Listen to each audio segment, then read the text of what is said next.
बच्चों, कैसे हो? आज हम करेंगे चैप्टर 4, 5 एंड 6 का रिवीजन। ठीक है, सबसे पहले चैप्टर 4 की रिवीजन की बात करते हैं। तो चैप्टर 4 है आपका बेसिक ज्योमेट्रिकल आइडियाज़। अभी जो ज्योमेट्रिकल आइडियाज़ है ये बेसिक से ही समझना सबसे बेस्ट है आपकी क्लास के लिए। जो होता है बेटा किसी भी चैप्टर का आपका अगर स्ट्रॉन्ग है तो आप उस चैप्टर के एडवांस में आप बहुत अच्छा परफॉर्म कर सकते हैं। तो जैसे मेरी हमेशा कोशिश रहती है कि बच्चों को पहले बेसिक स्ट्रॉन्ग करें, उसके बाद उनके एडवांस से रिलेटेड जो भी टॉपिक्स हैं उनको क्लियर करें। तो सबसे पहले ज्योमेट्री वर्ड को देखते हैं हम कहाँ से है। ज्योमेट्री वर्ड डिराइव हुआ है ग्रीक लैंग्वेज से। ठीक है, जो ग्रीस की लैंग्वेज होती थी उसमें जियो और मैट्री दो पार्ट थे। जियो का मतलब होता है अर्थ और मेट्रॉन का मतलब होता है मेज़रमेंट। इसका मतलब अर्थ के मेज़रमेंट से रिलेटेड जो भी चैप्टर हम पढ़ते हैं मैथ्स में उसे कहते हैं ज्योमेट्री। यहाँ हमें अर्थ के मेज़रमेंट नहीं पढ़ने, हम यहाँ कुछ स्पेशल जैसे पॉलीगन्स होते हैं, क्वाड्रिलेटरल्स होते हैं, या कोई फिगर्स होती है जो आपने नाम सुने हैं। आपने सुना होगा ट्राइंगल, स्क्वायर, रेक्टेंगल, इन सारे फिगर्स के मेज़रमेंट की बातें हम इस चैप्टर में पढ़ते हैं। सबसे पहले कुछ इंपॉर्टेंट टर्म्स के बारे में जिक्र करते हैं। जैसे आपको पता होना चाहिए व्हाट इज़ प्लेन। तो मैंने सबकी डेफिनेशन लिखी है, मैं जस्ट आपको उन डेफिनेशन को एक्सप्लेन करने वाला हूँ। Plane is a flat surface that has two dimensions, it extends endless and has no thickness. एक ऐसा सरफेस, एक ऐसी जगह, आप बेटा 6 क्लास के बच्चे हो इसलिए आपके अकॉर्डिंग मुझे समझाना पड़ेगा। एक ऐसी जगह होती है बेटा प्लेन जो दुनिया में सबसे बड़ी चीज़ है आपके लिए, यानी कि वो लेफ़्ट साइड, राइट साइड और फ्रंट और बैक में इनफाइनाइट तक, यानी बहुत दूर तक फैली हुई है, लेकिन मोटाई उसकी कुछ भी नहीं है। और ऐसी कोई चीज़ दुनिया में होती नहीं है, बस हम मैथ्स में मानते हैं कि ऐसी कोई चीज़ है। ठीक है, तो उसे कहते हैं प्लेन। जैसे मैंने एरो करके दिखा रखा है, ये लेफ़्ट में, राइट में, और ये फॉरवर्ड और ये बैकवर्ड, इन चारों डायरेक्शन में क्या कर रही है, इनफाइनाइट तक फैल रही है। इसका मतलब बहुत लंबी चौड़ी चीज़ है। ठीक है। देन पॉइंट का जिक्र करें। Point is an exact location on the plane. किसी प्लेन पे जैसे ये एक डेसिमल मैंने बना दिया, छोटा सा पॉइंट बना दिया, इसका एक लोकेशन है। ये सारे पॉइंट्स हैं ना, इनको पॉइंट कहते हैं। पॉइंट क्या होता है, देखो पॉइंट जो होता है ज़ीरो डायमेंशन होता है। ज़ीरो डायमेंशन का मतलब इसका कोई डायमेंशन है ही नहीं। मैं अगर मार्कर के, यानी मार्कर की बात करूँ, अगर इतने बड़े पॉइंट की बात करूँ, इतना बड़ा पॉइंट हो सकता है, तो छोटे से छोटा, इतना छोटा भी पॉइंट हो सकता है। ये देखो, छोटे से छोटा पॉइंट। ठीक है, इट मीन्स पॉइंट जो होता है वो, उसकी ना थिकनेस होती है, ना लेंथ होती है, ना ब्रेड्थ होती है। ठीक है, पॉइंट जीरो डायमेंशन का होता है। Point has an exact location on the plane. Point has zero thickness, no length and no breadth. जैसे ये लाइन है, इसकी लेंथ है, लेकिन पॉइंट की लेंथ नहीं होती, इतना सा ही पॉइंट है। ठीक है, और जैसे मैंने यहाँ प्लेन को डायरेक्शन में दिया, जैसे लेफ़्ट, राइट, ये फॉरवर्ड और बैकवर्ड हमने 4 बनाए थे ना अभी ऊपर, तो ये उन्हीं चारों को अगर मैं दोनों चारों तरफ फैला दूँ तो ये प्लेन बन जाएगा।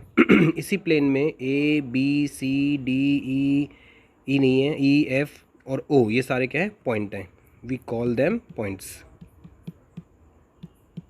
ओके, देन बात करते हैं लाइन की। Line is one dimensional figure. Line क्या होती है, एक ऐसी, आप सोचो एक लाइन बनाओ, जैसे मैंने ये लाइन बनाई, एक्चुअल में ये लाइन नहीं है। लाइन कब होती है, जब ये इनफाइनाइट इधर भी और इधर भी फैल सकती थी।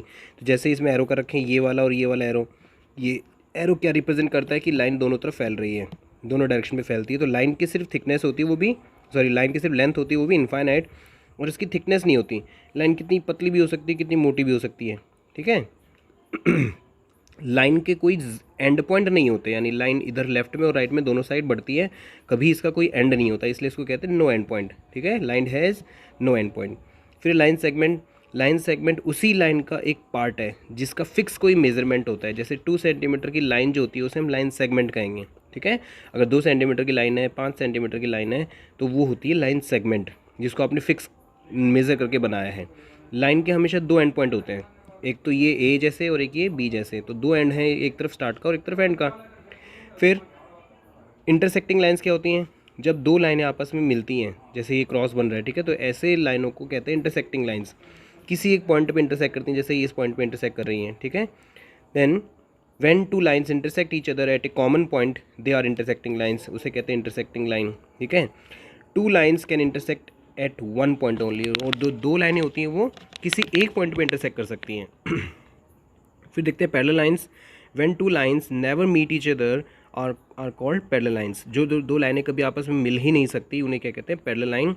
इन पैरेलल लाइन को बनाने का सिंबल होता है एल, और बीच में ये 2 लाइनें बना रखी हैं, इसका मतलब होता है पैरेलल। और टू एम, इसको रीड कैसे करेंगे, L is parallel to M. यहाँ इस पूरी लाइन का एक साथ एल नाम भी दे सकते हैं, और इसके जो 2 पॉइंट लिए हमने ए और बी, इनको पॉइंट के हिसाब से भी देख सकते हैं। तो पॉइंट के हिसाब से समझेंगे तो ये ए बी बन जाएगा, और वैसे लाइन का नाम एल और एम बी है। तो जैसे इस एम लाइन का नाम एम बी है और सी डी भी है, तो A B parallel to C D, इसको ऐसे रीड करेंगे हम। फिर ray when a line starts from a point and goes infinite, एक लाइन किसी एक पॉइंट से शुरू होती है, जैसे इस पॉइंट से शुरू हो रही थी लाइन और इनफाइनाइट तक जा रही है, एंड तक जा रही है, इसका कोई एंड नहीं। ऐसे डायग्राम को, ऐसी फिगर को क्या कहते हैं, रे कहते हैं। When a line starts from a point and goes infinite it is called रे। It has one and point, इसका एक एंड पॉइंट होता है, क्योंकि जहाँ से ये शुरू हो रही है वो इसका एक एंड पॉइंट है, आगे वाला इसका कोई एंड पॉइंट नहीं है। अब जो आपके एग्जाम में जिससे क्वेश्चन आते हैं रिलेटेड इन 3 फिगर से रिलेटेड, जैसे लाइन के no end point, line segment के 2 एंड पॉइंट और रे का 1 एंड पॉइंट। आपको अगर ये दोबारा से समझना है कि नो 2 और 1 क्यों आया, तो पीछे थोड़ा सा पढ़ोगे तो पता चलेगा। रे का एक देखो बना के दिखाऊँ आगे, लाइन के कोई एंड पॉइंट नहीं होते, दोनों साइड बढ़ती है, लाइन सेगमेंट फिक्स होती है, और रे का एक एंड पॉइंट होता है। तो इसको याद रखने का तरीका है, इसका एक एंड पॉइंट है, इसके 2 एंड पॉइंट हैं, और इसका 0 एंड पॉइंट है, ठीक है। देन देखो, जैसे मैंने आपके क्वेश्चन में जैसे आते हैं, तो मैंने एक लाइन बनाई है ए बी और बीच में पॉइंट रखा है सी। तो यहाँ ये जो ए बी है, यहाँ ए से लेके बी तक जो है ये लाइन है, ये दो इनफाइनाइट तक बढ़ रही है, इसको हम ऐसे दिखा सकते थे, लेकिन किसी एक पॉइंट तक तो हम उसको शो करना चाहते हैं, तो हम उसका नाम दे देते हैं जैसे ए बी। तो लाइन सेगमेंट के ऊपर हमेशा ऐसे एरो का निशान बना होता है दोनों साइड। फिर रे के ऊपर सिर्फ एक ऐसो बना होता है, मतलब जो आप रे देख रहे हो, लाइन देख रहे हो, लाइन सेगमेंट देख रहे हो, इसके ऊपर हमेशा उसी का साइन बना होता है। जैसे ये साइन होता है लाइन सेगमेंट का, ये साइन होता है लाइन का, और ये साइन होता है रे का। तो जैसे यहाँ ए बी अगर ऐसे लिखा हुआ है तो लाइन सेगमेंट, ए बी ऐसे लिखा हो तो लाइन, और ए बी ऐसे लिखा हो तो रे, ठीक है। इट इज़ रे, it is line segment and it is line, sorry it is line and it is line segment, ठीक है। ओके तो जैसे मैंने ए बी और दिखा दिया, और 3 पॉइंट इसमें ए बी सी 3 पॉइंट है। अगर आपको इसमें ढूंढना हो, देखो अब आपको स्मार्ट बनना है, ढूंढना हो तो रे ए बी का है, ए से लेके बी तक, यहाँ तक, ठीक है, ये लाइन सेगमेंट सॉरी रे हो गया। और अगर आपको इसमें ढूंढना हो ए बी, तो ए बी यहाँ से लेके यहाँ तक है। अगर ये एंड पॉइंट इसके दे रखे हैं या एंड पॉइंट शो कर रहे तो हो जाएगी ये लाइन सेगमेंट, और इसके आप एंड पॉइंट नहीं बना रहे हो, दोनों तरफ एरो कर दिए तो ये बन जाएगी लाइन। अब बात आती कर्व की। नॉर्मल अगर हम भाषा में समझें कर्व का मतलब तो ऐसा होता है, कर्व मतलब होता है ऐसा, जो लाइन सीधी नहीं होती उसे कर्व कहते हैं। In normal curve means line that is not straight, जो सीधा नहीं है उसे क्या कहते हैं, कर्व कहते हैं। बट इन ज्योमेट्री, जब ज्योमेट्री में मैथ्स में पढ़ते हो तो कर्व सीधा भी हो सकता है, यानी ये भी कर्व है मैथ्स की लैंग्वेज में, और ये भी कर्व है, they both are curves maths की लैंग्वेज में, ठीक है। Curve means any drawing without lifting pencil. अब एक्चुअल में कर्व की डेफिनेशन क्या है, जब पेंसिल को बिना उठाए जो लाइन बना रहे हैं उसे क्या कहते हैं, कर्व कहते हैं। अब सबसे पहले समझते हैं सिंपल कर्व को, ये वाला पार्ट सबसे इंपॉर्टेंट है बेटा, ध्यान से समझना। Simple curve, if A curve does not cross itself, अगर कोई कर्व खुद को क्रॉस नहीं करे, खुद को काटे नहीं, जैसे ये मैंने डायग्राम बना और ये यहाँ के खुद को काट रहा है, तो ये कर्व नहीं है। तो सिंपल कर्व क्या होता है, जब तक वो खुद को नहीं काटता उसे क्या कहते हैं, सिंपल कर्व कहते हैं। अब सिंपल कर्व में भी देखो हम देखें, जैसे ओपन कर्व होता है, ओपन का मतलब क्या है, जो पूरी तरह से बंद नहीं हो रहा है, जैसे ये ओपन है और ये क्लोज है। तो डायग्राम देख के अच्छे से समझ में आएगा, इसलिए मैंने डायग्राम भी बना रखे हैं। ओपन मतलब जो पूरी तरह से बंद नहीं है, जिसको क्लोज नहीं किया, और क्लोज कर्व जो पूरी तरह से बंद है। फिर बात आती है इन कर्व के अंदर बाहर की पोजीशन। जैसे पोजीशन को 3 तरह से समझ सकते हैं। जो ए पॉइंट का देखो बेटा ये रहा, ए पॉइंट इस लाइन के ऊपर, तो इसे कहते हैं ऑन द लाइन, ठीक है, A point is on the line. Then B point interior में, इंटीरियर का मतलब होता है जो किसी एरिया के अंदर होता है, जैसे ये एरिया के अंदर है तो इसे कहेंगे इंटीरियर, ठीक है, तो ये इंटीरियर हो गया। और सी है एक्सटीरियर, एक्सटीरियर होता है बेटा बाहर, यानी किसी डायग्राम के बाहर कोई शेप है तो उसे कहते हैं एक्सटीरियर। फिर तीसरी नेक्स्ट बात आती है पॉलीगन की। इस सिंपल, अब देखो सिंपल कर्व मतलब हमने देखा था, क्लोज मतलब हमने समझा था, तो सिंपल क्लोज्ड कर्व जो होता है जो स्ट्रेट लाइन से मिलके बनाओ, तो उससे हम कहते हैं पॉलीगन, यानी कि सिंपल भी है, यानी एक दूसरे को क्रॉस नहीं कर रहा, ठीक है, पहली चीज़। दूसरा क्लोज्ड यानी कि बंद हो रहा है, और तीसरा स्ट्रेट लाइन से मिलके बना है, यानी कि ऐसा कुछ होगा, ठीक है। तो सबसे सिंपल जो सिंपलेस्ट पॉलीगन होता है उसे कहते हैं ट्राइंगल, या triangle is the simplest polygon. Triangle इसको कहते हैं रेक्टेंगल, ये होता है पेंटागन, ये होता है हेक्सागन, ठीक है। ये है ट्राइंगल, ये है रेक्टेंगल, ये है पेंटागन, और ये है हेक्सागन, ठीक है। अभी इसके बारे में हम आगे भी जिक्र करेंगे, चलिए छोटा सा एग्जांपल था बस। अब एक्चुअल में बात आती है इनकी साइड की, जैसे कोई भी ट्राइंगल की जो साइड होती है, कोई भी स्क्वायर की जो साइड होती है उसकी बात कर रहे हैं। The line segment forming a polygon are called side of the polygon. कोई भी लाइन सेगमेंट, जैसे मैं यहाँ आपको समझाऊँ तो ये जो लाइन है 1, ये 2 और ये 3 लाइन, तो इसकी कितनी साइड हो गई? 3 साइड हो गई। तो जो लाइन किसी भी पॉलीगन को बनाती हैं उसे क्या कहते हैं? साइड। वर्टेक्स क्या होता है? The meeting point of a pair of sides is called. जैसे ये वाली लाइन और ये वाली लाइन यहाँ मिल रही हैं, मीटिंग पॉइंट इस पॉइंट पे मिल रही हैं, तो इस पॉइंट को क्या कहेंगे हम? वर्टेक्स। ठीक है। फिर होता है diagonal. When one vertex joins the other vertex inside a polygon. कोई भी एक वर्टेक्स दूसरे वर्टेक्स को अगर अंदर से ज्वाइन करता है तो उसे क्या कहते हैं? डायगोनल कहते हैं। फॉर एग्जाम्पल जैसे मैं ट्राइंगल का डायगोनल बनाऊँ तो ये वर्टेक्स को इस वर्टेक्स से ज्वाइन करेंगे तो ये अंदर नहीं आ रहा ना, तो ये इसका क्या नहीं हो सकता? डायगोनल नहीं हो सकता। जैसे इस वर्टेक्स को इस वर्टेक्स से ज्वाइन करेंगे तो ये अंदर से आ रहा है ना, ये वाली लाइन, तो इसे कहते हैं डायगोनल। तो देखो स्क्वायर के कितने डायगोनल होते हैं? 1, या रेक्टेंगल के कितने डायगोनल? 2। लेकिन पेंटागन के देखना 1, 2, 3, 4 और 5 डायगोनल हो गए ना, स्टार जैसा बन गया। और इसके कितने डायगोनल हो जाएंगे? 1, 2, 3, 4, 5, 6, 7 और एक ये 8। इसके 8 डायगोनल मुझे दिख रहे हैं, हर जगह से 3 जा रहे हैं। सॉरी 9 आ रहा, देखो 9 डायगोनल हो गए इसके डायगोनल कितने होते हैं? 9 डायगोनल होते हैं। ओके, यहाँ देखो मैंने दोबारा से समझाया है, अब आपको अच्छे से समझना है। अभी मैंने समझाया, डायग्राम आपके सामने। साइड किसे कहते हैं? जैसे ये जो ए बी है इसे साइड कहेंगे, A B is the side. Vertex क्या होता है? जैसे पॉइंट ए है, ये क्या है? वर्टेक्स। और डायगोनल क्या होता है? जैसे कोई भी ब्लू वाले जो डायगोनल है, देखो कलर से याद रखो तो और भी अच्छा है, जितनी भी ब्लू लाइन है वो सारे डायगोनल हैं। तो बी डी, यहाँ फिलहाल हमारा क्या डायगोनल? बी डी, क्योंकि बी से शुरू हो रहा है डी तक जा रहा है, इसको कहेंगे बी डी। ठीक है। तो ये था हमारा 3 छोटा इंपॉर्टेंट टर्म्स जो आपको पता होनी चाहिए। देन देखो हम आपको बताते हैं एक ही डायग्राम में, क्योंकि बुक के क्वेश्चंस मैंने देखे हैं तो उनके अकॉर्डिंग मैंने आपको ये सारा चैप्टर बना के समझाया है। सिंपल कर्व जो टेढ़ी मेढ़ी है और एक दूसरे से क्रॉस नहीं कर रही। नॉट सिंपल जो एक दूसरे को क्रॉस कर रही है। ठीक है। ओपन मतलब जो खुला हुआ है और क्लोज मतलब जो बंद है। लेकिन पॉलीगन क्या होता है? सीधी लाइन से मिला होता है। ठीक है। सिर्फ सीधी लाइन से जो मिलके शेप बनते हैं उसे ही पॉलीगन कहते हैं। अब नेक्स्ट आता है एंगल। एंगल की जब बात आती है, when two rays meet at a common point an angle is formed। जब 2 रे आपस में मिलते हैं, जैसे ये वाली रे और ये वाली रे इस पॉइंट पे मिल रही है कॉमन रे, तो इनके बीच में क्रिएट होता है एक एंगल। ठीक है, इसे एंगल कहते हैं। तो एंगल जब बन रहा होता है तो उसमें हमें 3 बातें फिर से ध्यान रखनी है। एक वर्टेक्स क्या होता है, एक आर्म क्या होता है और एक वो एंगल क्या होता है। ठीक है। तो वर्टेक्स, आर्म एंड एंगल, ये तीनों आपको दोबारा समझना। वर्टेक्स वही सेम है, जहाँ 2 लाइनें मिल रही हैं उसे वर्टेक्स कहते हैं। जो उसकी एक रे है, जो वन इसकी जो रे है, इसमें फ़िलहाल ये भी इसकी आर्म है। ठीक है, it is also the arm, ये भी इसकी आर्म है। और एंगल क्या होता है इनके बीच में?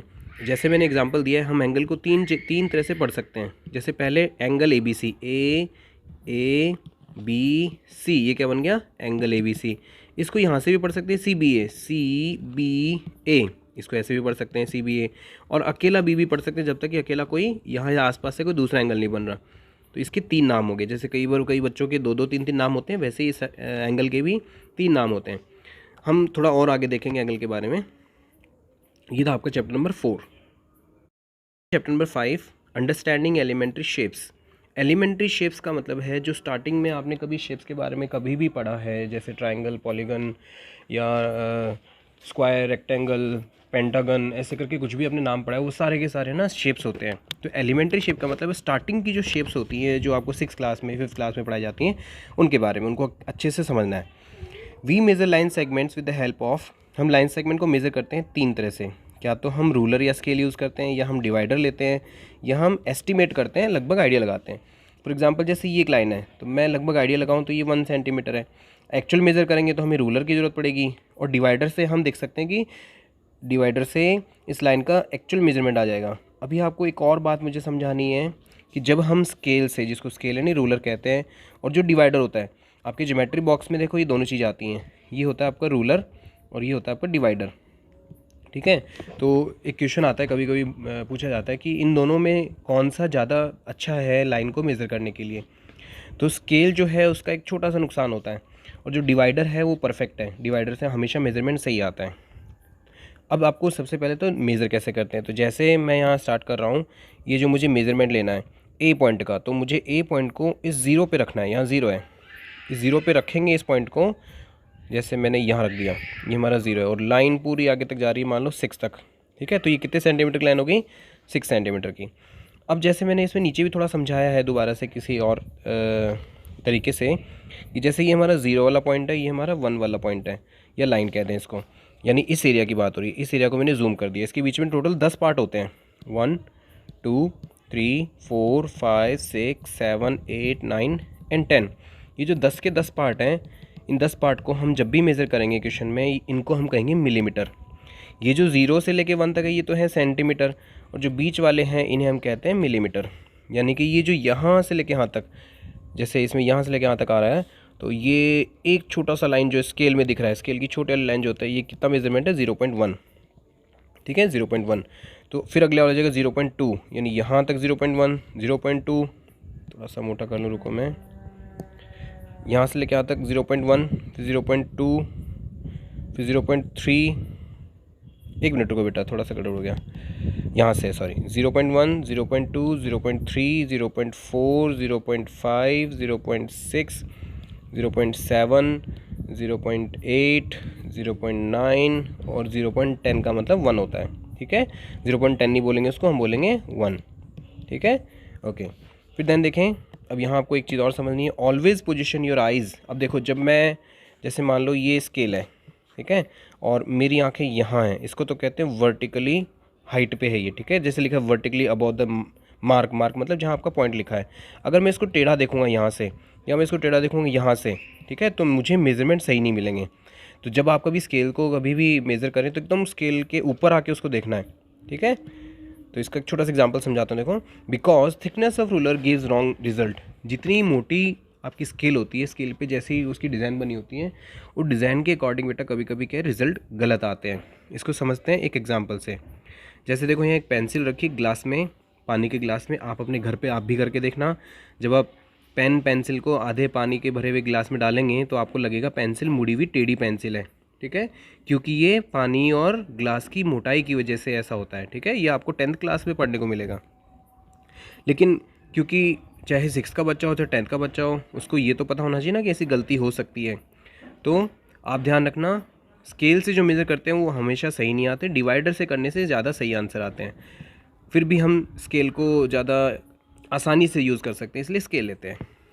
आपको क्या याद रखना है, एक छोटी सी बात यहाँ लिखी है मैंने, 1 सेंटीमीटर में, यानी 1 centimetre is equal to 10 millimetre, 1 metre is equal to 100 centimetre and 1 kilometre is equal to 1000 metre. ये 3 छोटी छोटी बातें आपको याद रखनी है, क्योंकि कभी भी काम आ जाती हैं। देन अब आपके एक और टॉपिक है क्लॉक डायरेक्शन एंड एंगल, ठीक है। क्लॉक का डायरेक्शन, जैसे मैंने क्लॉक बनाई है, क्लॉक में 12 बजे, 1 बजे, 2, 3, 4, 5, 6, 7, 8, 9, 10, 11, ठीक है। अब उस क्लॉक के जैसे घड़ी की सुई चलती है, जैसे इस तरफ चलती है ऐसे, तो इसे कहा जाएगा क्लॉकवाइज। और घड़ी की सुई के ऑपोजिट जो कोई जाएगा उसे कहा जाएगा एंटी क्लॉकवाइज। अगर आपकी घड़ी उल्टा चलना शुरू कर दे उसे कहेंगे एंटी क्लॉकवाइज, जैसे घड़ी चलती है उसे कहते हैं क्लॉकवाइज। देन हर 3 घंटे में, जैसे यहाँ से 12 से 3, यानी पहले 12 पे सुई थी, अब 3 पे सुई आ गई है, घंटे वाली, आर वाली, तो इनके बीच में एंगल बन रहा है 90 डिग्री, ठीक है। यानी कि आपको हर 3 घंटे में 90 डिग्री का एंगल मिलेगा। जैसे यहाँ लिखा है हर 3 घंटे में 90 डिग्री का एंगल मिलेगा। और 90 डिग्री को कहते हैं राइट एंगल ट्रायंगल। तो कितने राइट एंगल हो गए, एक राइट एंगल। राइट एंगल कितने हो गए, एक राइट एंगल। और उसी 90 डिग्री में 1/4 रिवॉल्यूशन हो जाता है पूरी घड़ी का। 1/4 का मतलब है, अगर एक घड़ी के 4 टुकड़े करें तो उसमें से पहले पार्ट को 1/4 कहते हैं, दूसरे पार्ट को 2/4 कहते हैं, तीसरे पार्ट को 3/4 कहते हैं और चौथे पार्ट को 4/4 कहते हैं। तो ये आपको अभी ऐसा ही याद भी रखना पड़ेगा अब आपको घड़ी में भी। जैसे 6 घंटे हो जाएंगे, फॉर एग्जांपल जैसे सुई है वो सीधी ऐसी बन जाएगी, ठीक है। इसका मतलब इनके बीच में जो एंगल बनेगा वो यहाँ से यहाँ तक 180 डिग्री का एंगल बनेगा, ओके। तो 180 डिग्री जब एंगल बनता है, जैसे तो टाइम कितना हो जाता है, 6 घंटे हो जाते हैं, एंगल हो जाता है 180 डिग्री। और राइट एंगल हो गए 2, क्योंकि देखो पहले में 90 हुए थे, अगले में फिर से 90 हुए, तभी तो 180 हुआ है ना। तो 90 + 90 180, तो कितने राइट एंगल हो गए, 2 राइट एंगल हो गए। आप तो क्या करोगे, 90 के पेयर से चलना, आपके क्वेश्चन ऐसे ही आसान आएंगे, क्योंकि आप सीख रहे हो अभी 6th क्लास में। और फिर उसको कहेंगे हाफ रिवॉल्यूशन। अगर मैं देखो यहाँ से एक लाइन बना दूँ ऐसे, तो आपको क्या लगेगा कि जैसे आधा आधा कर दिया, इसलिए इसको कहते हैं हाफ रिवॉल्यूशन, ठीक है, हाफ रिवॉल्यूशन। फिर तीसरा घंटा और लगा दें, अगर 3 आवर और लगा दें तो बन जाएगा 9 आवर्स, ठीक है। और 9 आवर में 270 डिग्री होते हैं, क्योंकि आप क्या करोगे 90 plus 90 plus 90, 90 plus 90 plus 90, 3 right angle हो गए ना, इसलिए मैंने लिखा है 3 राइट एंगल्स। तो इनका सम करेंगे तो आएगा 270, इसका सम आएगा 270। इसका मतलब 270 डिग्री अगर हो रही है आपकी, तो वो कितना टर्न है ना, कितना रिवॉल्यूशन हो रहा है, 3/4 रिवॉल्यूशन हो रहा है। इसको आप चाहे तो डायग्राम बना के ऐसे समझो, जैसे मैं बनाता हूँ। देखो ये था आपका 90 डिग्री, फिर 90 डिग्री और ऐड कर दिया, फिर 90 डिग्री और कर दिया। इसका मतलब ये वाला पार्ट आपका था कितना, हाफ, 1/4, और ये वाला पार्ट कितना हो गया, हाफ, और ये अगला पार्ट हो जाएगा 3/4। अब लास्ट में जो बचा है वो 4/4 का मतलब कंप्लीट हो जाएगा, उसको तो और मिला देंगे तो कंप्लीट हो जाएगा। इसका मतलब आपको याद भी ऐसे ही रखना है, ठीक है, ओके। और 12 घंटे होते ही कंप्लीट रिवॉल्यूशन हो जाता है और 4 राइट एंगल बनते हैं, जैसे हमने अभी देखा था पार्ट करके। तो जब आपके पास कभी ऐसा क्वेश्चन आए तो आप हमेशा एक सर्किल बनाना और सर्किल के 4 टुकड़े करना, फिर आप आइडिया लगाना 3 घंटे का मतलब 90 डिग्री हो रहा था, 6 घंटे का मतलब 180 डिग्री हो रहा है, 9 घंटे का मतलब 270 डिग्री हो रहा है, और 12 घंटे का मतलब कंप्लीट रिवॉल्यूशन हो रहा है, ठीक है, यानी कि पूरा एक चक्कर लग गया। घड़ी की सुई दोबारा 12 पे आ जाएगी 12 घंटे के बाद, है ना। अगर इसके अलावा आपको सीधे सीधे अगर देखना हो तो 90 डिग्री का मतलब 1/4, फिर अगला 90 जोड़ दिया तो 1/2, फिर 90 जोड़ दिया तो 3/4, और फिर 90 जोड़ दिया तो 4/4 यानी 1। ये टेबल बहुत ज़रूरी है, आपको कभी कोई क्वेश्चन हार्ड लग रहा हो तो इस टेबल को देख के क्वेश्चन कर सकते हो और आपको आसान लगेगा ऐसा। लेकिन इसके अलावा डायरेक्शन में भी हो सकता है। जैसे अगर हम कभी डायरेक्शन की बात करें तो हमारा राइट हैंड साइड हमेशा ईस्ट डायरेक्शन होता है, बुक के कॉपी के मैप के अकॉर्डिंग, ठीक है। हमारा लेफ़्ट साइड होता है हमेशा वेस्ट डायरेक्शन, हमारे सर की तरफ यानी हमारे सामने फ्रंट में हमारे फेस की तरफ होता है हमेशा नॉर्थ, और हमारे पीठ के पीछे यानी बैक साइड हमारे होता है साउथ, ठीक है। अगर आप एक कोई पोजीशन पे खड़े हैं और आपके हाथ में कॉपी है तो आप लेफ़्ट राइट और फेस अपना जहाँ होगा वहाँ, और आपके बैक के पीछे ऐसे 4 डायरेक्शन बना सकते हैं। ईस्ट डायरेक्शन होता है हमेशा राइट में, और वेस्ट होगा लेफ्ट में, फेस की तरफ होता है नॉर्थ, और उसके अपोजिट होता है साउथ। तो सेम वही चीज़ यहाँ, अब इसको घड़ी बना लो चाहे इसको यहाँ से कर लो, आप तो यहाँ नॉर्थ साउथ ईस्ट और वेस्ट ले लेना है, नॉर्थ साउथ ईस्ट, सॉरी एक मिनट रुको, east north south and west, ये 4 डायरेक्शन आपको याद रखने हैं कौन कौन से डायरेक्शन में होते हैं। इसके अलावा वो क्लॉकवाइज और एंटी क्लॉकवाइज इसमें भी सेम रहेगा, फिर वो 1/4 रिवॉल्यूशन भी इसमें सेम रहेगा, यानी सेम चीज़ें। आपको सिर्फ एक सर्किल बनाना है, उसके 4 पार्ट करने हैं, और करके देखो ये है आपका ईस्ट, ये है वेस्ट, ये है नॉर्थ और ये है साउथ, उसके अकॉर्डिंग आपको क्वेश्चन करने हैं। इसके क्वेश्चन ऐसे आएंगे आपके, जैसे आप अभी साउथ की तरफ होकर के खड़े हो, ठीक है, आपको 90 डिग्री क्लॉकवाइज घुमाना है, तो क्लॉक के अकॉर्डिंग यहाँ मान लो 6 बजे होते हैं, यहाँ 6 होते हैं क्लॉक में, तो क्लॉकवाइज का मतलब 6 के बाद 7 बजेंगे, फिर 8 बजेंगे, फिर 9 बजेंगे, और आपको बोल रहा है 90 डिग्री मूव करना है, तो 90 डिग्री मूव हो गया, यानी 3 घंटे निकल के आपके 90 डिग्री हो गया। तो अब आपका डायरेक्शन किस तरफ आ गया, देखो 9 की तरफ, और 9 में क्या होता है, यहाँ वेस्ट होता है। तो आपको ये वाला तरीका ऐसे बना के देखना पड़ेगा बेटा, तब क्वेश्चन सही होगा। अब बात आती है देखो एंगल्स की, types of angles, acute angle, right angle, obtuse angle, straight angle, reflex angle and complete angle, ये आपके 6 एंगल्स होते हैं। एक्यूट एंगल क्या होता है, जो छोटा दिखाई दे रहा है दिखने में, जैसे ये वाला एंगल है, ये वाला एंगल है, छोटा दिखने में, जो 0 और 90 के बीच में बनते हैं। तो जैसे 1 से स्टार्ट होता है और ऐसे करते करते 89 तक एंगल होते हैं, तो ये इन एंगल्स को क्या कहते हैं, एक्यूट एंगल कहते हैं, they are acute angles. Right angle क्या होता है, एग्जैक्टली 90 डिग्री आ गया तो उसे कहते हैं राइट एंगल। और ऑब्ट्यूस एंगल क्या होता है, 90 से तो बड़ा होता है और 180 से छोटा होता है, ठीक है, मतलब 91 भी एक ऑब्ट्यूस एंगल है और 179 भी ऑब्ट्यूस एंगल है। स्ट्रेट एंगल क्या होता है, जब एक सीधी लाइन बन जाए तो किसी एक पॉइंट पे उसको देखा जाए तो 180 डिग्री का एंगल बनता है, यानी 180 डिग्री एंगल हो गया। देन रिफ्लेक्स एंगल क्या होता है, अब ये थोड़ा सा समझना बच्चों को ज़्यादा ज़रूरी है। रिफ्लेक्स एंगल का मतलब होता है, जैसे घड़ी की सुई ले लेते हैं, ठीक है, जैसे फॉर एग्जांपल ये आपके 90 हो रहे थे, फिर आपने ये वाले डायरेक्शन से ये वाला डायरेक्शन बनाया था, चलो मैं बना ही देता हूँ, ये 90 डिग्री हो रहा है, फिर ये सुई सीधी चली गई थी, 180 डिग्री हो रहा है। अब ये सुई यहाँ से यहाँ गई, मतलब कि 12 बजे से लेकर 9 बजे पे आ गई, तो इतना टर्न कर लिया ना इसने, तो जो टर्न दूसरी साइड हो रहा है ना, ऐसे पीछे की साइड, इसे कहते हैं रिफ्लेक्स, यानी कि 180 से ज़्यादा टर्न लग जाए तो इसे कहते हैं रिफ्लेक्स। तो रिफ्लेक्स एंगल होता है जो 180 से ज़्यादा बट 360 से कम हो, यानी घड़ी की सुई कुछ ज़्यादा 180 से घूम जाए तो रिफ्लेक्स एंगल। कंप्लीट एंगल क्या होता है, घड़ी की सुई दोबारा से वापस 12 बजे से शुरू हुई और 12 बजे पे ही वापस आ गई, तो उसे कहेंगे कंप्लीट एंगल, ठीक है, ये होता है कंप्लीट एंगल 360 डिग्री। अब बात करते हैं एंगल को कैसे मेज़र करें, सबसे इंपॉर्टेंट पार्ट है बेटा ये सबसे। इसके लिए मुझे आपके पास होना बहुत ज़्यादा बढ़िया रहता है, बट अब क्योंकि ऑनलाइन स्टडी में नुकसान है उसके, तो थोड़ा मैं कोशिश किया मैंने कि आपको नुकसान ना हो। एंगल मेज़र करना बहुत ज़रूरी है। आपको दो एंगल दिख रहे होंगे यहाँ, एक तो रेड वाला और एक ब्लू वाला, ठीक है। आप इन दोनों एंगल को ध्यान से देखोगे, आपको पता चलेगा दोनों के दोनों एक्यूट एंगल हैं। देखो ये वाला और ये वाला। छोटा है ना, मैंने अभी बताया था छोटा होता है जिसका मुंह कम खुलता है। जैसे यहाँ इसको पैकमैन समझ लो आप, इसका मुंह कम खुल रहा है, और एक पैकमैन और बना रहा हूँ उसका मुंह बहुत ज़्यादा खुल रहा है। ये देखो कितना मुंह खुल रहा है। तो ये ऑब्ट्यूस एंगल होता है, ये ओ बोल रहा है, और ये एक्यूट एंगल होता है, ये ए बोल रहा है, ठीक है। ए और ओ, ए, है ना। तो जो ऑब्ट्यूस एंगल होता है वो बड़ा होगा और एक्यूट एंगल हमेशा छोटा होगा। तो मुझे ये एंगल छोटे लग रहे हैं, इसका मतलब ये दोनों के दोनों क्या है, एक्यूट एंगल है। तो आपको जब ये चैप्टर स्कूल में पढ़ाया गया होगा तो आपको जैसा समझ में आया होगा, आई डोंट नो, बट आप मेरी बात पे ध्यान देना कि जब ये वाला छोटा एंगल बन रहा हो तो आपके पास यहाँ स्केल में या इसमें मेज़रमेंट में दो ऑप्शंस आते हैं। क्या तो आप ऊपर वाला नंबर सेलेक्ट करो या आप नीचे वाला नंबर सेलेक्ट करो। तो आपको कभी कभी ऐसा कन्फ्यूजन हो जाता है कि हम इधर इधर लेफ्ट साइड में लेंगे तो रेड नीचे वाला लेना है, राइट साइड में लेंगे तो ऊपर वाला लेना है। ऐसा कन्फ्यूज़न मत रखना बेटा। इसके लिए एक ही ऑप्शन है, आप याद रखना कि ये एक्यूट एंगल है। एक्यूट एंगल हमेशा 90 से छोटा छोटा होता है, यानी 0 से 90 के बीच में। तो छोटे वाला नंबर होता है वो एक्यूट है। तो इनमें देखो 30 और यहाँ 30 और 40 के बीच में 35 बन रहा है, और 150 और 140 के बीच में 145 बन रहा है।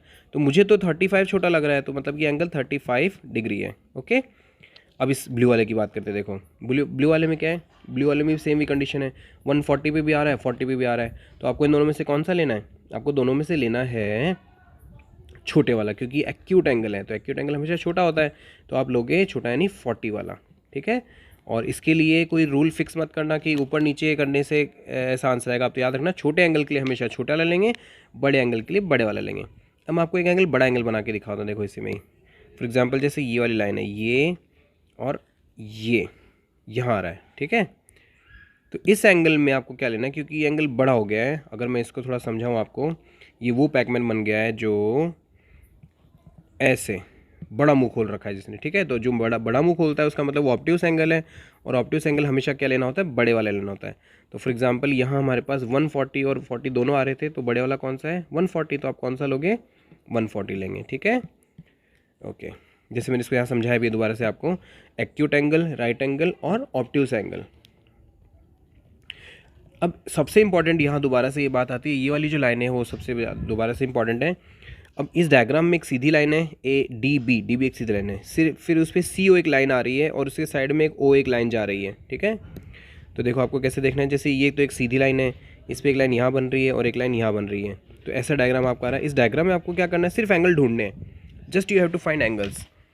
फॉर एग्जाम्पल जैसे मैंने इनके नाम लिख दिए मैंने, क्योंकि कलर भी किया है, क्योंकि कलर करने से 6 क्लास के बच्चे बहुत आसानी से समझ पाएंगे। तो मैंने इसका नाम जैसे कलर से कर दिया, ए का नाम दिया मैंने रेड, मतलब ए को रेड वाले को ए बना दिया, थोड़े ब्लू वाले को 2, ग्रीन वाले को 3 और येलो वाले को 4।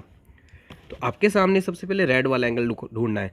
तो रेड वाला एंगल कैसे बनेगा, एंगल याद ना क्या होता है, जैसे दो रे जहाँ मिलती हैं वहाँ क्या बन जाता है, एंगल बन जाता है। तो आपका एक्चुअल में यहाँ एंगल था ये, ठीक है, इट वॉज योर एंगल।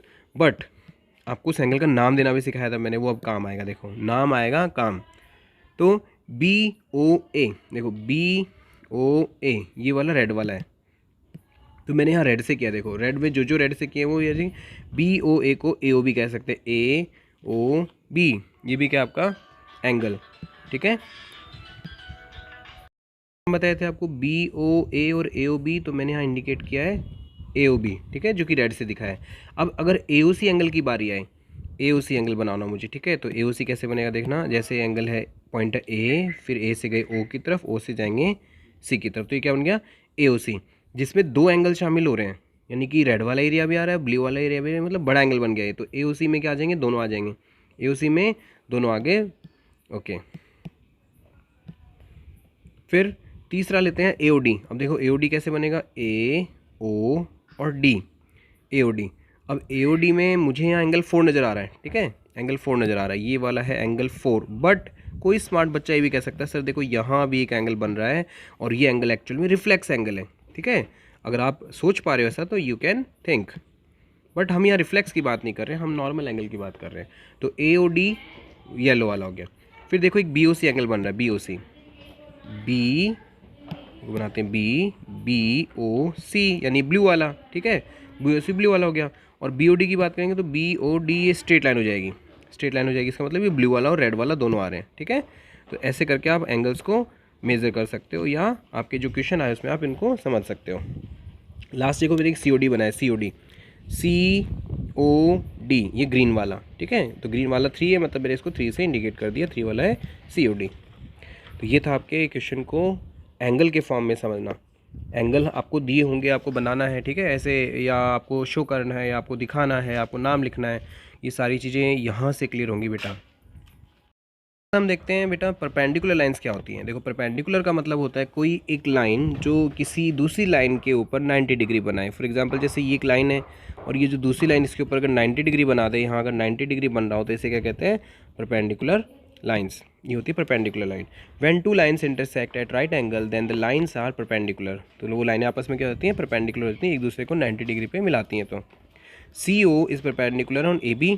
तो इसको लिखेंगे कैसे, जो CO लाइन है वो AB के ऊपर 90 डिग्री बना रही है, तो इसको कहा जाएगा CO is perpendicular on AB। Okay, तो मैंने लिख भी दिया इसको, CO is perpendicular to AB। अब एक और वर्ड आएगा आपके, परपेंडिकुलर बाइसेक्टर। क्या होता है परपेंडिकुलर बाइसेक्टर? का मतलब होता है when a line is perpendicular to other line, यानी मैं समझा देता हूँ, जब कोई एक लाइन दूसरी लाइन को 90 डिग्री पे काट रही है प्लस उसके हाफ पार्ट कर रही है। इसका मतलब देखो, इसको ऐसे समझो, मान लो 10 सेंटीमीटर की एक लाइन है और एक यहाँ से परपेंडिकुलर बन रहा है, ठीक है, और उस लाइन की, उस पॉइंट की वजह से वो लाइन के दो टुकड़े हो गए, 5 सेंटीमीटर एंड 5 सेंटीमीटर। तो ये वाली जो लाइन है ये परपेंडिकुलर बाइसेक्टर है। बाइसेक्ट करना मतलब आधा आधा बांटना। इस 10 सेंटीमीटर का हाफ यानी 5 कर दिया और 90 डिग्री भी बना दिया, तो उसे क्या कहते हैं, परपेंडिकुलर बाइसेक्टर। जैसे यहाँ डायग्राम में बनाया है, तो डायग्राम में जैसे मान लो यहाँ से पॉइंट स्टार्ट था, यहाँ से ले लेते हैं, ठीक है। तो 1 2 3 4 सेंटीमीटर, तो 1 2 3 4 सेंटीमीटर आधा आधा कर दिया ना, इसका मतलब 8 सेंटीमीटर की लाइन थी जिसको हाफ कर दिया। तो इसको कहा जाएगा CD is perpendicular on AB and bisects AB। So CD is perpendicular bisector of AB। जो उसको परपेंडिकुलर भी करे और बाइसेक्ट भी करे तो उसे क्या कहते हैं, परपेंडिकुलर बाइसेक्टर। आसान है। ओके, नेक्स्ट टॉपिक चलते हैं, ट्राइंगल के टाइप्स। ठीक है, ट्राइंगल के जो टाइप्स होते हैं उनको हम दो कैटेगरी में डिवाइड करते हैं। पहली कैटेगरी तो हमारी होती है एंगल के बेस पे, पहली कैटेगरी हम लेते हैं एंगल के बेस पे, दूसरी कैटेगरी हम लेते हैं साइड के बेस पे। तो साइड के बेस का अकॉर्डिंग है जिसमें साइड के अकॉर्डिंग हम ट्राइंगल के नाम देते हैं, और एंगल के बेस का मतलब है जिसमें हम एंगल के अकॉर्डिंग नाम देते हैं। फॉर एग्जाम्पल जैसे एक्यूट एंगल ट्राइंगल का मतलब क्या होता है, जिसमें अंदर एक्यूट एंगल बन रहे हैं। जैसे देखो रेड वाला, यहाँ एक एंगल बन रहा है, यहाँ एक एंगल बन रहा है और यहाँ एक एंगल बन रहा है, 3 एंगल बन रहे हैं ना, ये तीनों की तीनों एक्यूट एंगल हैं। एक ट्राइंगल में अगर तीनों एंगल एक्यूट हैं तो उसे कहते हैं एक्यूट एंगल ट्राइंगल, जिसके सारे एंगल एक्यूट होते हैं। ठीक है, फिर दूसरा आता है राइट एंगल ट्राइंगल। एक ऐसे ट्राइंगल जिसमें एक राइट एंगल हो, तो सिंपल सी बात है, राइट एंगल आती है वो कौन सा हो जाएगा, right angle triangle. Obtuse angle, जैसे ये ऑब्ट्यूस एंगल है, ऑब्ट्यूस एंगल की निशानी क्या होता है, जैसे क्या होता है, ये पैकमैन जो होता है वो ओ बोल रहा होता है, देखो ओ, बड़ा मुंह खोल रहा है ओ, इसीलिए ऑब्ट्यूस एंगल हो गया। ठीक है, तो ऑब्ट्यूस एंगल ट्राइंगल जिसमें एक ऑब्ट्यूस एंगल होता है। ये तो था किसके बेस पे, एंगल के बेस पे। अब बात करते हैं साइड के बेस पे, यानी साइड को देख के बताएं ट्राइंगल कैसा है। जिसकी तीनों साइड सेम होती है उसे कहते हैं इक्विलेटरल ट्राइंगल, जिसकी सारी साइड इक्वल होती है। फिर आइसोसेलेस ट्राइंगल होता है जिसकी दो साइड, जैसे ये 6 सेंटीमीटर है, ये भी 6 सेंटीमीटर, लेकिन ये 3 ही है, यानी कि इन दोनों से अलग है। इसका मतलब ऐसा ट्राइंगल जिसकी दो साइड सेम होती है उसे क्या कहते हैं, आइसोसेलेस ट्राइंगल, जिसकी 2 साइड्स आर इक्वल। और फिर है स्केलर ट्राइंगल, जिसमें तीनों, जैसे 5 है, 6 है और 7 है, ये तीनों अलग अलग हैं, तो ऐसे ट्राइंगल को क्या कहेंगे, स्केलर ट्राइंगल। ठीक है, जिसकी ऑल साइड्स डिफरेंट होती हैं। फिर बात आती है क्वाड्रिलेटरल्स की। अब क्वाड्रिलेटरल वाला पार्ट बहुत मज़ेदार है, ये 8th क्लास में दोबारा से आएगा आपके। Any polygon which has 4 sides. अभी आपको सिर्फ इतना ध्यान रखना है कि कोई भी ऐसा पॉलीगन जिसकी 4 साइड होते हैं उसे क्या कहा जाता है, क्वाड्रिलेटरल कहा जाता है। इसके भी वही वर्टेक्स होते हैं, इसके वर्टेक्स हैं, इसके एज हैं और इसके डायगोनल होते हैं। ठीक है, ये हमने देखा ही था थोड़ा पिछले वाले पार्ट में कि इसके भी क्या क्या होते हैं, वर्टेक्स, एज एंड डायगोनल होते हैं। तो अब इनका नाम दिया, जैसे वर्टेक्स का नाम देंगे तो ABCD इसके 4 क्या है, वर्टेक्स हैं, A है, B है, C है और D है, इसके 4 क्या हो गए, वर्टेक्स हो गए। तो 4 वर्टेक्स हो गए और 4 ही इसके क्या हैं, साइड्स हैं। जैसे AB, अब देखो मैंने AB के ऊपर क्या बनाया, ब्लैक ब्लर की जो लाइन बनाई, इसका मतलब ये लाइन सेगमेंट की निशानी है, हमने थोड़ी देर पहले देखा था ना। तो AB के ऊपर अगर ऐसे एक लाइन बनाते हैं तो ये मतलब AB लाइन सेगमेंट है।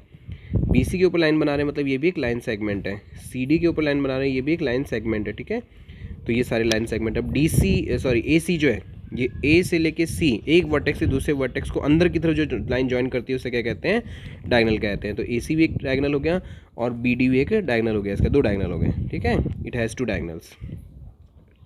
अब धीरे धीरे देखो, थोड़ा सा और अच्छे से समझाना है मुझे। ये जो क्वाड्रिलेटरल, तो यहाँ में आपकी बुक में शायद 5 इसके क्वाड्रिलेटरल के बारे में है। तो सबसे पहले क्वाड्रिलेटरल समझते हैं हम स्क्वायर, जिसके सारी साइड इक्वल होती है। देखो ये जो मैंने यहाँ लिखे हैं, बस इनको समझना है। 8th क्लास में एज इट इज़ दोबारा से आपके रिपीट हो गए। 6th क्लास में सिखाया, 7th में इतना नहीं आएगा, मान लो 8 में दोबारा आ जाएगा, तो आपको फिर से पढ़ना पड़ेगा और तब भी ये चीज़ दोबारा काम आएगी। जिसकी सारी साइड इक्वल होती है उसे स्क्वायर कहते हैं, आपको तभी यही पता है। और जिसकी 2 साइड आमने सामने की ऑपोजिट साइड इक्वल होती है उसे कहते हैं रेक्टेंगल। फिर जैसे आता है पैरेललोग्राम। क्या होता है पैरेललोग्राम? का मतलब होता है जिसके ऑपोजिट, यानी ABNCD ये 2 लाइनें हैं दोनों, ये क्या होती हैं, पैरेलल होती हैं और इक्वल होती हैं। वैसे ही DA और BC ये दोनों लाइनें क्या होती हैं, पैरेलल एंड इक्वल होती हैं, तो उसे कहते हैं पैरेललोग्राम। देन रोम्बस क्या होता है? रोम्बस एक स्पेशल फिगर है, ऐसे मान लो क्वाड्रिलेटरल होता है जो सॉरी जो प्रॉपर्टी से थोड़ा थोड़ा लगता है जैसे स्क्वायर जैसा है, बट इसकी जो सबसे खास बात है जो इसको अलग करती है स्क्वायर से, वो ये है कि इसके जो डायगोनल होते हैं वो अलग अलग होते हैं। ये जो डायगोनल, जैसे ये वाला डायगोनल है और ये वाला डायगोनल है, ये दोनों की लेंथ अलग अलग है, लेकिन स्क्वायर में ये सेम होते हैं। तो अभी इसके बारे में थोड़ा थोड़ा समझाऊंगा मैं। और लास्ट होता है ट्रेपीजियम। ट्रेपीजियम में एक स्पेशल बस एक ही चीज़ पता है कि जैसे AB और DC ये पैरेलल होगा, इक्वल होना जरूरी नहीं लेकिन पैरेलल होगा सिर्फ, ठीक है। सिर्फ एक पेयर पैरेलल होगा। जैसे इसका AD और BC जो है ये पैरेलल नहीं है, तो ये इसका एक पेयर पैरेलल होता है, उसे कहते हैं ट्रेपीजियम। अब आते हैं इनको एक एक डिस्क्राइब करके पढ़ने का। ऑल साइड्स आर इक्वल, वो होता है स्क्वायर, जैसे AB और BC। अब आपको यहाँ लोकेट करना सबसे इंपॉर्टेंट है कि आपको लोकेट करना आता है कि नहीं। तो मैं बोल रहा हूँ AB and BC and DC and AD, ये चारों जिसके इक्वल होते हैं वो स्क्वायर होता है, पहली चीज़, ठीक है। दूसरी चीज़, ऑपोजिट साइड्स आर पैरेलल, जैसे AB और DC दोनों पैरेलल होंगे, ठीक है, और AD और BC भी पैरेलल होंगे।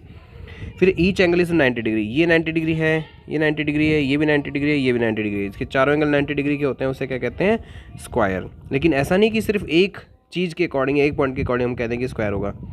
फिर डायगोनल की बात करें, इसके डायगोनल भी इक्वल होते हैं, जैसे DB और AC दोनों की लेंथ सेम होगी तो ये हो जाएगा स्क्वायर। डायगोनल परपेंडिकुलर बाइसेक्टर होते हैं, यानी डायगोनल, ये डायगोनल जहाँ मिल रहे हैं वहाँ 90 डिग्री भी बन रहा होगा और ये उसको इक्वली डिवाइड भी कर रहा होगा, ठीक है। इसे कहते हैं परपेंडिकुलर बाइसेक्टर। तो स्क्वायर एक बहुत अच्छी चीज़ है, इसमें सारी चीज़ आ रही है। देखो 5 प्रॉपर्टी हैं इसकी।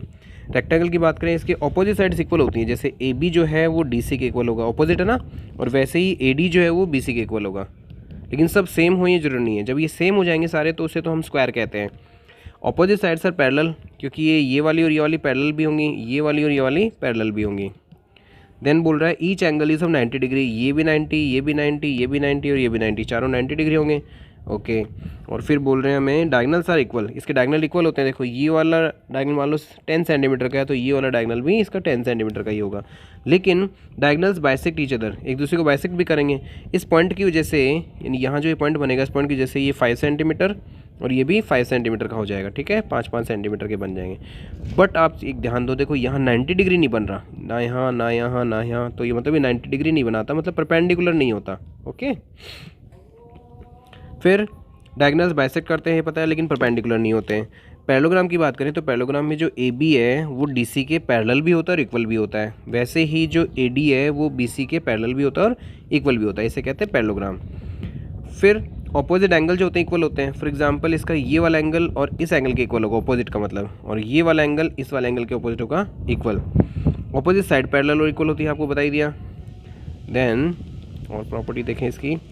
Then diagonals bisect each other, इसका मतलब मान लो ये डायगोनल DB है 10 सेंटीमीटर का, तो इस O पॉइंट की वजह से ये हाफ हाफ हो जाएगा, यानी इस वाले डायगोनल की वजह से, ठीक है। और क्या है, डायगोनल्स आर नॉट इक्वल, इसके डायगोनल इक्वल नहीं होते, जैसे दिख रहा है साफ साफ, मान लो ये है 8 सेंटीमीटर का, ये है 10 सेंटीमीटर का, तो ये इक्वल नहीं है। फिर है रोम्बस। रोम्बस स्पेशल, जैसे मैंने बताया था भाई कि इसकी सारी साइड इक्वल तो होती हैं, जैसे ये वाली साइड इसके पैरेलल भी है, इक्वल भी है, ये वाली साइड इसके और इसके पैरेलल भी और इक्वल भी है, बट स्टिल ये स्क्वायर जैसा नहीं है, सारी साइड इक्वल होने के बाद भी, दिख रहा है ना, क्योंकि ये रोम्बस है। Opposite sides are parallel and equal, ठीक है। Opposite sides are parallel equal, diagonals are perpendicular bisector, यानी ये वाली लाइन और ये वाली लाइन डायगोनल की क्या करती है 90 डिग्री बनाती है और इन दोनों को हाफ हाफ डिवाइड कर देती है। यानी मान लो हाफ हाफ डिवाइड करने का मतलब है, जो मैं बार बार बोल रहा हूँ, ये जो डी बी लाइन है मान लो 10 सेंटीमीटर की है, तो इस लाइन की वजह से इधर 5 और इधर 5 बचेगा, ठीक है।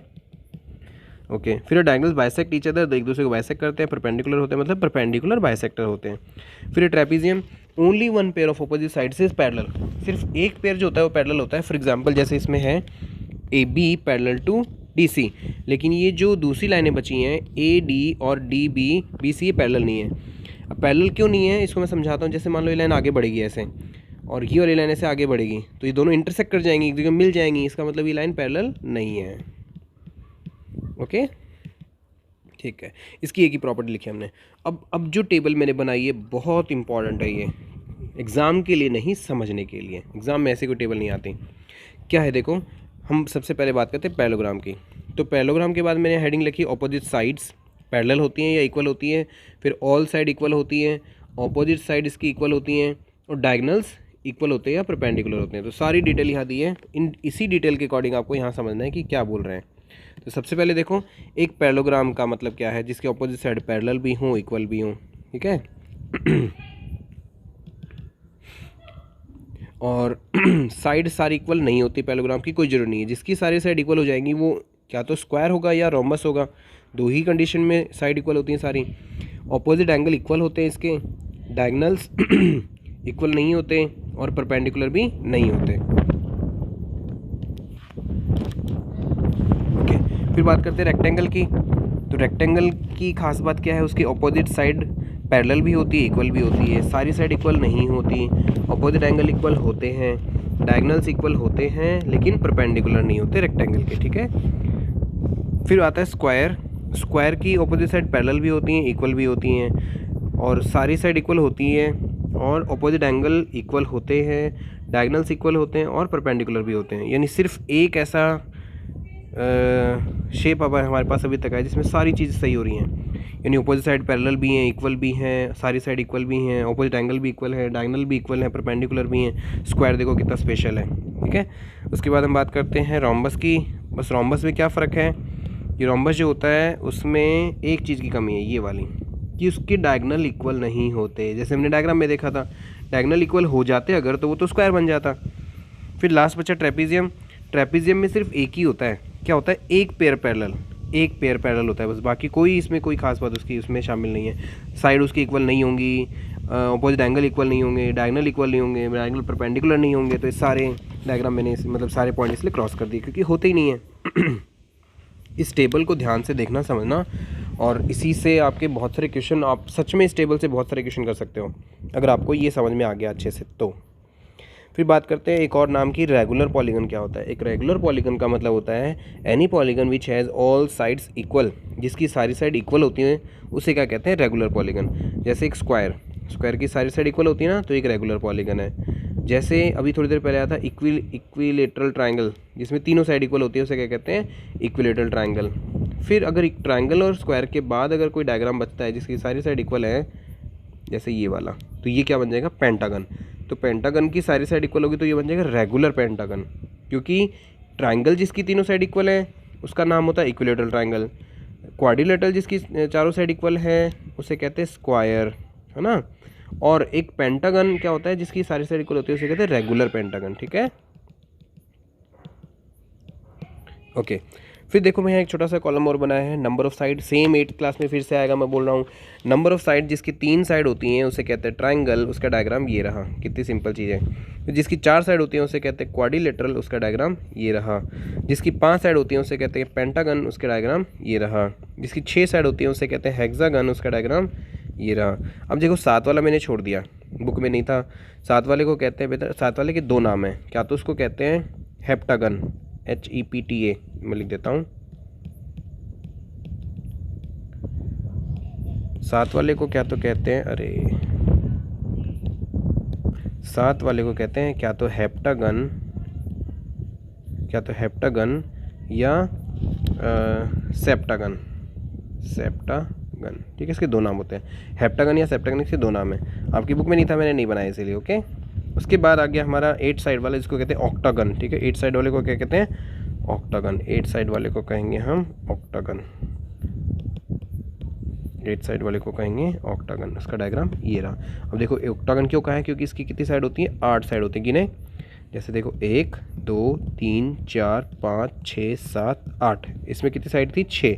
1 2 3 4 5 6। इसमें कितनी साइड है? 5। 1 2 3 4 5। इसमें कितनी साइड है? 4। 1 2 3 4। और इसमें कितनी साइड है? 3। 1 2 3। तो ये साइड के अकॉर्डिंग उनके नाम हैं, आपको नाम याद रखने किसको क्या कहते हैं। उसके बाद बेटा आपको वो चैप्टर हुआ ख़त्म। नेक्स्ट चैप्टर आता है चैप्टर नंबर 6, इंटीजर्स। ठीक है, ये जो मैं चैप्टर नाम बोल रहा हूँ ये आपके नए सिलेबस 2023 एंड 24 के अकॉर्डिंग है। तो इंटीजर्स बहुत ही सिंपल है। आप अगर इसको हार्ड समझते हो तो प्लीज़ ये वीडियो अच्छे से देखना, आपको हार्ड बिल्कुल नहीं लगेगा। ध्यान से देखना, कंसंट्रेट होकर देखने से सारी चीज़ें समझ में आती हैं।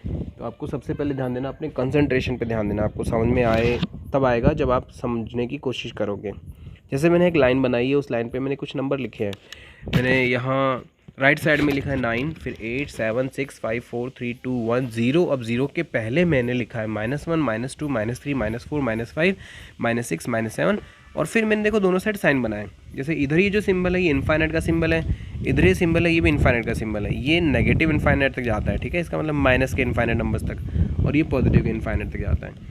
इनकी कैटेगरी कैसे बटी हुई है? जो ग्रीन वाले नंबर्स हैं इनको कहते हैं पॉजिटिव, जो रेड वाले नंबर्स होते हैं उनको नेगेटिव, और जो बीच में 0 है उसको कहते हैं न्यूट्रल। ठीक है, न्यूट्रल पे कोई साइन नहीं होता, ना प्लस का ना माइनस का, मतलब कह सकते हैं न्यूट्रल, इस पे कोई साइन नहीं होता। जो पॉजिटिव वाले नंबर्स होते हैं एक्चुअल में वो प्लस के नंबर होते हैं। ठीक है, और जो नेगेटिव वाले नंबर्स हैं वो होते हैं माइनस के नंबर। इतना एक तो ध्यान रखना आपको। फिर जैसे यहाँ मैंने थोड़ा सा इंट्रोडक्शन और कर देता हूँ आपका। नेचुरल नंबर होते हैं 1 से लेके स्टार्ट होने वाले नंबर, होल नंबर्स होते हैं 0 से लेके स्टार्ट होने वाले नंबर, और इंटीजर्स होते हैं जिसमें नेगेटिव नंबर यहाँ तक, पॉजिटिव नंबर और 0 शामिल हो। यानी हर टाइप के नंबर जो आप अब तक देखोगे वो है आपके इंटीजर्स। अब तक आपने नेचुरल सीखा, होल सीखा, अब आगे आपका इंटीजर्स यानी कि प्लस के नंबर, माइनस के नंबर और 0 सारे मिला के क्या होते हैं? इंटीजर्स।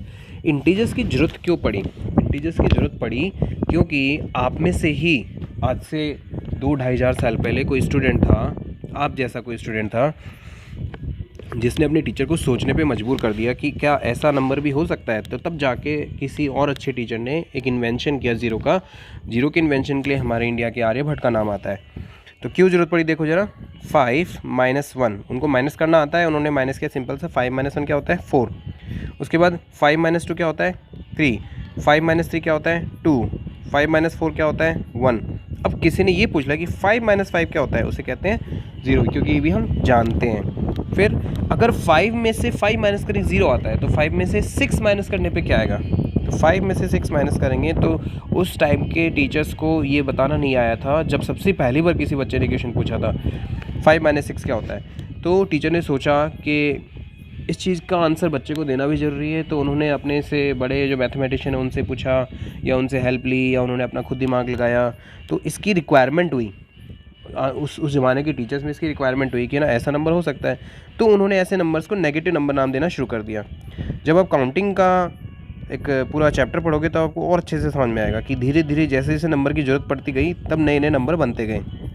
मेरा एक वीडियो नंबर सिस्टम पे भी है जिसमें मैंने बहुत अच्छे से सारे नंबर्स के बारे में समझा रखा है। तो अगर आपको कभी ज़रूरत पड़े तो वो ज़रूर देखना, क्योंकि उसमें मैंने स्टार्टिंग की नंबर कहाँ से हुई थी वहाँ से समझाया है। तो 5 - 6 का मतलब है -1, 5 - 7 का मतलब -2। अब ये -1 -2 का मतलब है, जैसे एक एग्जांपल लेते हैं, आपके पास 5 रुपये हैं, ठीक है, और मैंने कहा मुझे लेकिन 6 रुपये चाहिए, वो भी आपसे।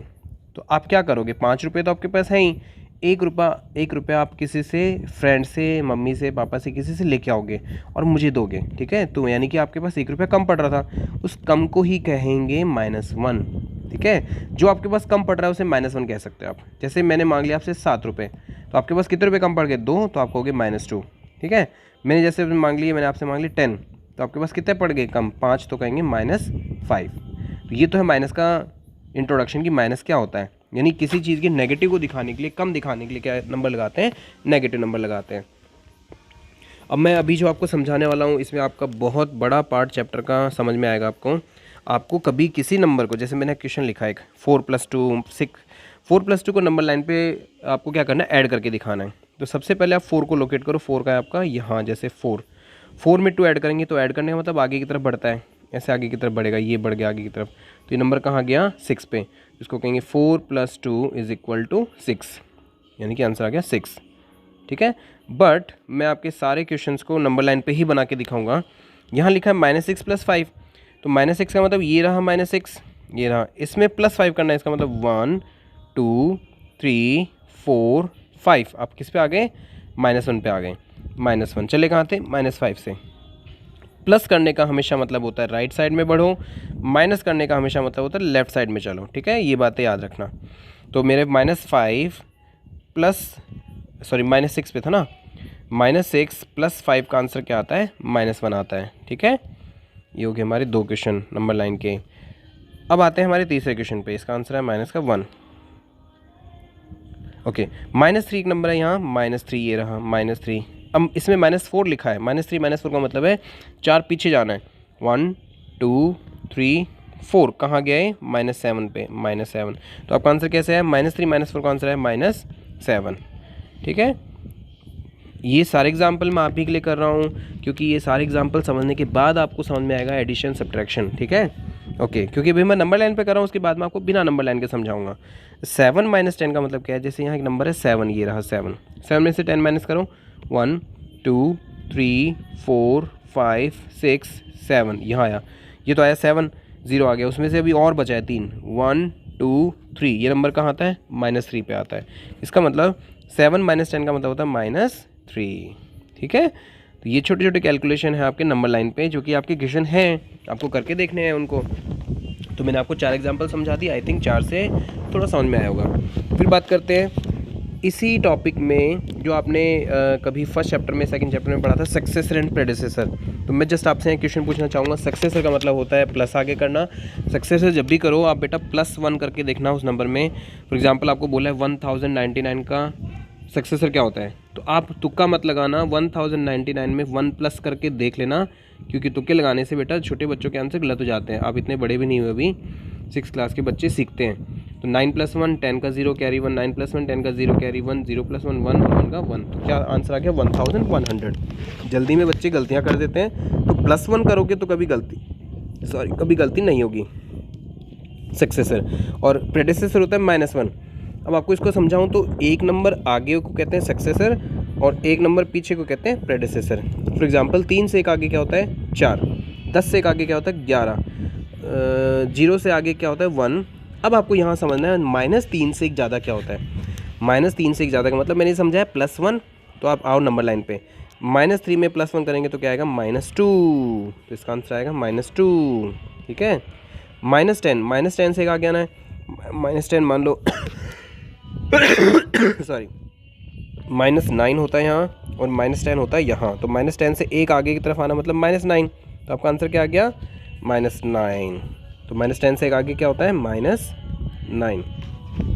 प्रेडिसेसर की बात करें तो उसका मतलब पीछे वाला नंबर, तो 3 से पीछे होता है 2, 10 से पीछे होता है 9, 0 से पीछे क्या होता है, देखो नंबर लाइन पे आओ, 0 से पीछे क्या है -1, तो इसको करोगे -1, इसको लिखेंगे -1। और -3 से पीछे क्या होता है, देखो -3 ये रहा नंबर, -3 से बैक जाएंगे पीछे की साइड तो क्या होगा, -3 से पीछे -4, -4। ठीक है, और -10 से पीछे क्या होगा, जैसे मान लो यहाँ आया था हमारा -9 -10, तो इससे पीछे क्या होगा -11, तो -11 आएगा इसके पीछे, तो आप इसको लिख सकते हो -11। ठीक है, अब एक छोटी सी बात आपको यहाँ समझा दूँ, कंपैरिजन।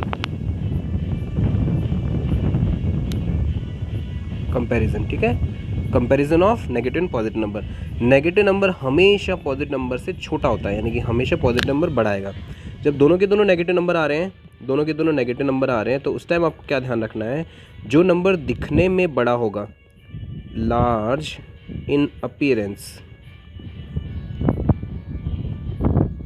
जो दिखने में बड़ा होगा एक्चुअल में वो स्मॉल होगा। ठीक है, देखो इसको नंबर लाइन पे करते हैं। फॉर एग्जांपल -1 एक नंबर है और -6 एक नंबर है, तो एक्चुअल में जो 0 के ज़्यादा नज़दीक है वो बड़ा है। ठीक है, 0 से जो जितना दूर जाएगा उतना छोटा है। ऐसा मान लो 0 से जो जितना दूर जाएगा उतना छोटा है, तो 0 से 6 दूर है कि 1 दूर है, 6 दूर है, मतलब ये छोटा है -6 इज स्मॉलर देन -1। एक और चीज़ आप यहाँ से नंबर लाइन से समझ सकते हो, जैसे एक नंबर है 3 और एक नंबर है -3, तो कौन सा नंबर किसके राइट साइड में है? तो राइट वाला नंबर तो है 3, और कौन सा नंबर किसके लेफ्ट में है -3। तो लेफ्ट राइट के इक्वेशन भी आपके आ सकते हैं। आपको नंबर को देखना है कि वो लेफ्ट में नंबर लाइन पे लेफ्ट में आएगा कि राइट में आएगा, तो वो पढ़ के पता चलेगा आपको कि ये नंबर लेफ्ट में आ रहा है कि राइट में आ रहा है, कौन सा पूछा है। तो जैसे जब दोनों नंबर माइनस के आ जाए, ठीक है, तो उसमें क्या ध्यान रखना है, जो नंबर दिखने में बड़ा होगा वो एक्चुअल में छोटा है। तो -3, जैसे यहाँ -3 लेते हैं और यहाँ ले लेते हैं -5, तो एक्चुअल में बड़ा कौन सा है दोनों में से? -3 बड़ा है। ओके, तो ये याद रखना, दिखने में जो छोटा है वो रियल में बड़ा है। सक्सेसिव प्रेडिसेसर हो गए। अब बात करते हैं साइन की। तो साइन जो होता है, साइन लगता है, sign on positive number plus होता है, पॉजिटिव नंबर का साइन प्लस होता है, नेगेटिव नंबर का साइन माइनस होता है। ठीक है, पॉजिटिव नंबर का साइन प्लस और नेगेटिव नंबर का साइन माइनस होता है। फिर बात करते हैं ऑपोजिट की। अब देखो एक ऑपोजिट की क्वेश्चन भी है आपके, increase in weight. Increase in weight का मतलब आप उसका उल्टा बताओ क्या होता है? Decrease in weight. Loss of ₹700, इसका उल्टा हो जाएगा प्रॉफिट ऑफ ₹700। 30 किलोमीटर नॉर्थ का उल्टा हो जाएगा 30 किलोमीटर साउथ, क्योंकि हमने देखा था डायरेक्शन वाले में ईस्ट वेस्ट नॉर्थ साउथ, तो साउथ और नॉर्थ एक दूसरे के अपोजिट होते हैं। 100 मीटर अबव सी लेवल, सी लेवल से ऊंचा, मतलब समुद्र से 100 मीटर ऊंचा, तो समुद्र में 100 मीटर नीचे गहरा, इसको कहेंगे 100 मीटर बिलो सी लेवल। अब बात लास्ट टॉपिक आपका है जो आपको सबसे इंपॉर्टेंट समझना है, सबसे इंपॉर्टेंट पार्ट है ये इस चैप्टर का। अगर आप ये समझ गए तो मुझे इस चैप्टर का मीनिंग आपके समझाने में मैं सक्सेसफुल हो जाऊंगा। इंटीजर्स का रियल में क्या मीनिंग होता है।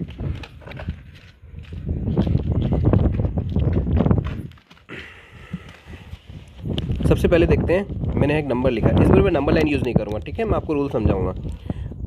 नंबर लाइन से आपको एक काम करना था, बिना नंबर लाइन के भी ये वाला काम करना है। तो आपको क्या याद रखना है, जब आपके दोनों के दोनों नंबर नेगेटिव होते हैं, ठीक है, तो दोनों के दोनों नंबर नेगेटिव का मतलब है आप उन नंबर्स को तो ऐड करोगे, 7 और 8 को तो ऐड करोगे, ठीक है, और दोनों का साइन अगर माइनस है तो दोनों का साइन माइनस आ जाएगा। इसका मतलब आपको 7 और 8 को ऐड किया तो आंसर है 15 प्लस का 15। जब आपके दोनों नंबर प्लस होते हैं, देखो जो नंबर पहले उस पर प्लस का साइन लिखा नहीं होता, लेकिन वो प्लस का नंबर होता है, यानी प्लस का 7 और प्लस का 8 दोनों को ऐड करेंगे, तो दोनों को ऐड किया तो क्या होना चाहिए, क्योंकि दोनों पे प्लस का साइन है तो आंसर में प्लस का साइन आ जाएगा, और दोनों को ऐड कर देंगे तो 15 आ जाएगा।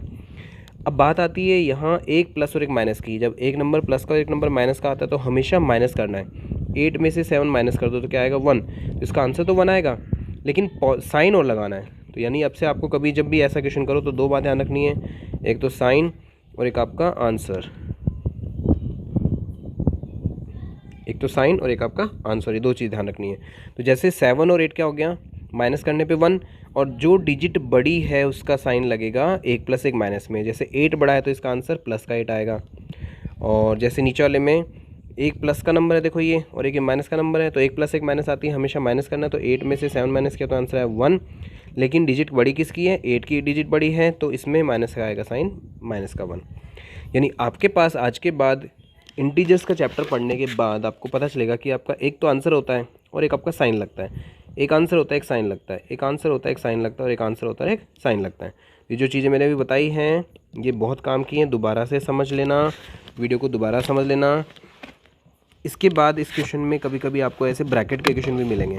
तो ब्रैकेट के क्वेश्चन का मतलब होता है ये वाला माइनस इस वाले माइनस से मल्टीप्लाई होके एक नंबर बना देगा, यानी सब गायब हो जाएगा यहाँ से, और यहाँ सिर्फ एक नंबर क्या तो प्लस या अकेला माइनस आएगा। तो इस कंडीशन में देखो आप क्या करोगे, आपको याद क्या रखना है, अगर ब्रैकेट के बाहर माइनस है, ब्रैकेट के बाहर अगर माइनस है तो अंदर जो डिजिट होगी उसका साइन बदल दो, यानी माइनस का साइन हो तो क्या कर दो? प्लस का 7। इसके पहले जो नंबर लिखा जा रहा है ऐसा कैसा लिखा रहेगा, ठीक है। फिर यहाँ दोबारा करते हैं, देखो ब्रैकेट के बाहर अगर प्लस का साइन है तो साइन चेंज नहीं होगा, माइनस का 7 का माइनस का 7 रहेगा, और जो आगे नंबर लिखा है माइनस का 5 ऐसे कैसे रह जाएगा। फिर दोबारा देखो, ब्रैकेट के बाहर अगर माइनस आ रहा है तो अंदर वाले का साइन चेंज हो जाएगा, यानी प्लस के 7 की जगह क्या आ जाएगा? माइनस का 7, और आगे वाला नंबर है माइनस का 5 ऐसे कैसे रह जाएगा, ठीक है। फिर दोबारा यहाँ देखें, ब्रैकेट के बाहर अगर प्लस का साइन है तो अंदर वाले का साइन चेंज नहीं होगा, ये प्लस का 7 है, देखो यहाँ प्लस का 7 है जो दिखाया नहीं, तो प्लस का 7 रह जाएगा, और इसके आगे लिखा है माइनस का 5, ये सेम रहेगा।